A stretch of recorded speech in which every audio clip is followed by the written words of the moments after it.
Biz onlara soframızı açtık. Başımıza gelmeyen kalmadı. Hele onları bir ele geçirelim, o vakit gör ne oluyor.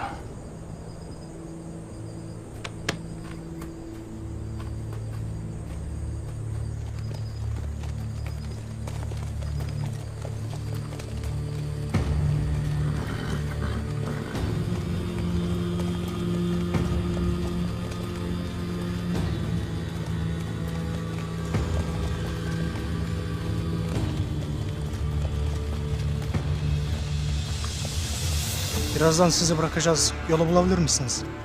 Efresiyap her yolu bulur.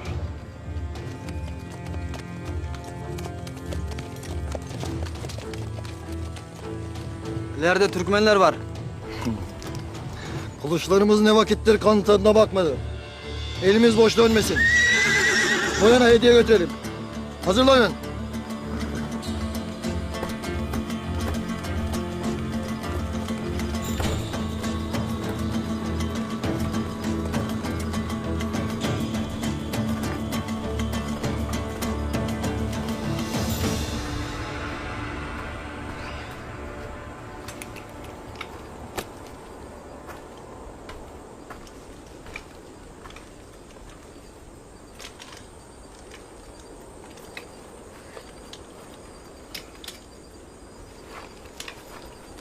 Haydi bakalım.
Kardeşim.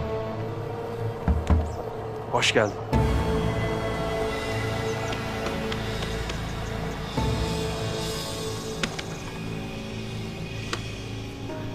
Hoş bulduk. Haklıymışsın. Süleyman Şah'ın evlatları için ömrümüzü boş harcamışız.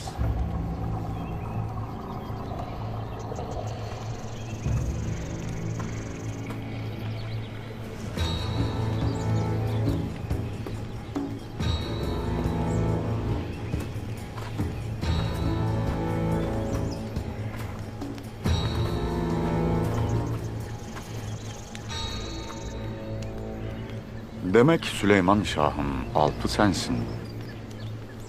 Abdurrahman.